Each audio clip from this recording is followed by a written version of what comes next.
E aí pessoal, beleza? Tudo tranquilo? Professor Thiago Ferreira, professor de Biologia, e seja muito bem-vindo ao nosso canal. Na videoaula de hoje, a continuação de plateumintos com verminoses, teníase e cisticercose. Uma boa aula!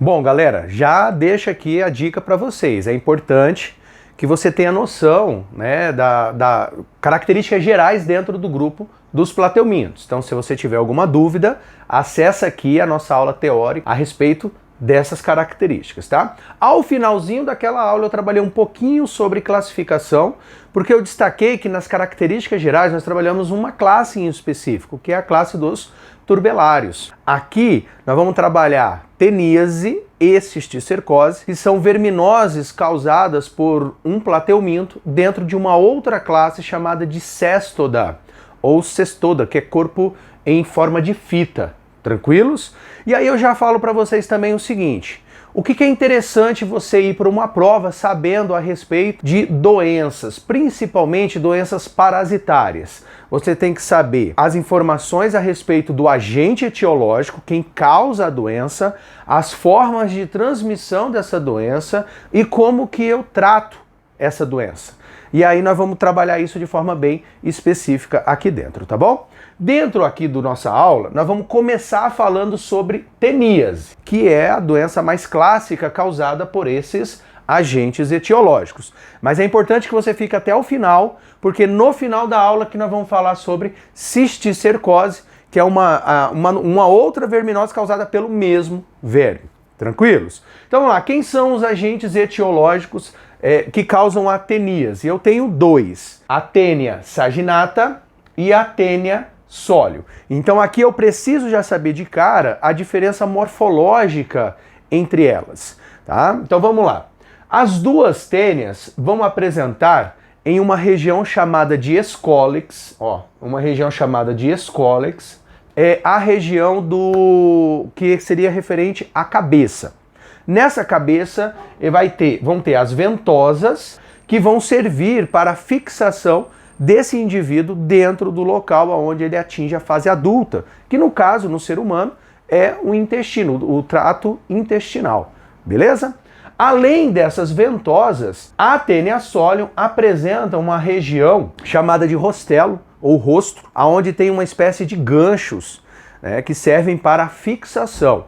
A estrutura quitinosa aqui, ó, essa estruturinha aqui. Então somente a tênia solium apresenta. As duas tênias apresentam uma região um pouco abaixo do escólico, que seria o limite do escólico, chamado de colo. Colo, ele significa pescoço.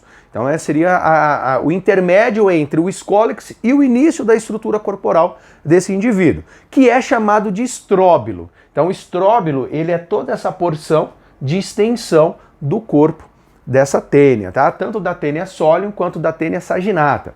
O estróbilo, ele é formado por um conjunto de estruturas chamadas de proglotes. São pequenos compartimentos, meio que quase que isolados uns dos outros, que são formados por estrobilização, que é um processo assexuado. Por isso que o nome da estrutura corporal é estróbilo. E nós conseguimos identificar nesse estróbilo, né, três regiões distintas. A região inicial, ela fica próxima de uma região que a gente chama de região germinativa, que é uma região de formação dessas proglotes. Pode aparecer proglótides, tá? E aí, essas aqui eu tenho proglotes imaturas, recém-formadas. À medida que ela vai se afastando do escólix, dessa região germinativa, essas proglotes elas vão se tornando maduras. Essa maturação tem a ver com a capacidade de produção de gametas dessas proglotes. E aí já fica aqui a primeira informação. Essas tênias, elas são monóicas, elas são hermafroditas. Então dentro de cada proglote eu tenho estrutura masculina e estrutura feminina, gônadas masculinas, gônadas femininas. E aí, à medida que elas vão avançando para a porção terminal do indivíduo, elas vão se tornando grávidas. Ocorre o processo da autofecundação. Dentro dessas proglotes eu vou ter o encontro dos gametas, a formação dos ovos, podendo ter aqui centenas de ovos a cada proglote. Tranquilos? Esses indivíduos são chamados popularmente de solitárias, porque normalmente apenas um consegue se instalar dentro do trato intestinal e aproveitar a nutrição do hospedeiro. Esses indivíduos, eles não apresentam sistema digestório, é ausente. Então eles aproveitam a nutrição direta daquilo que o hospedeiro está recebendo da sua alimentação. Uma outra coisa interessante, eu fiz o Scolex bem grandão, mas na real, na prática, né, ele é do tamanho da cabecinha de um alfinete e ele fica preso na região das vilosidades intestinais e ali ele vai absorvendo essa nutrição. Aqui dentro da teníase, nós temos hospedeiros intermediários e o hospedeiro definitivo. O hospedeiro definitivo somos nós, seres humanos, onde ocorre o processo de reprodução sexuada desses indivíduos, na fase adulta. Os hospedeiros intermediários variam de acordo com a tênia que eu estiver analisando. Então, se for a tênia saginata, é a vaca, o gado, o bovino. Tá? Se for a tênia sóleo, é o porco, é o suíno. E aí, para representar, né, o esquema, o ciclo de vida dessa doença, eu vou estar utilizando a tênia sóleo, o porco como exemplo, tá?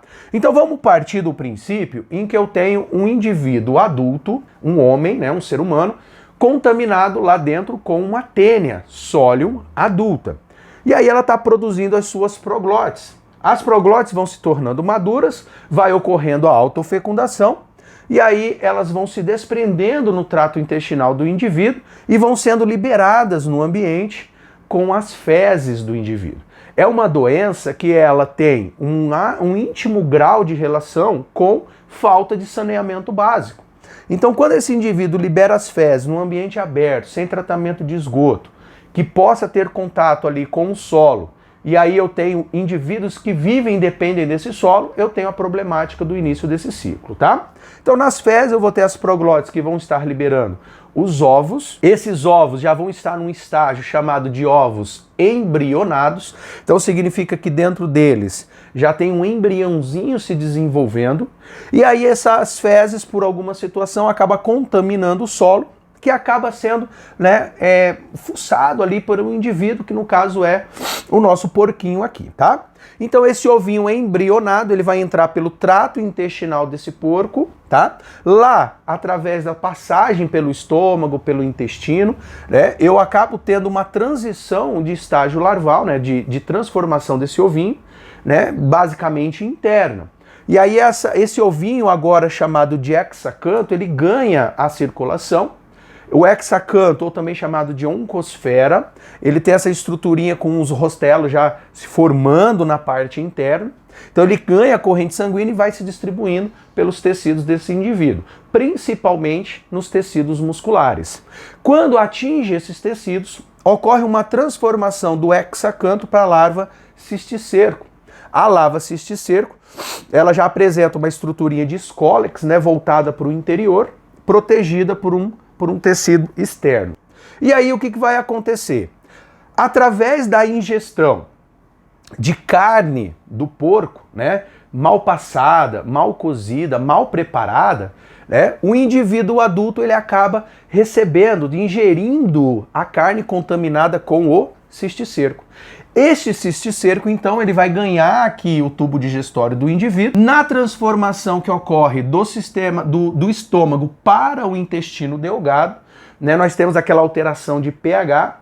Isso provoca uma alteração na estrutura do cisticerco. Ocorre a chamada eversão do Scolex do cisticerco. Então essa estrutura aqui ela acaba sendo projetada para fora.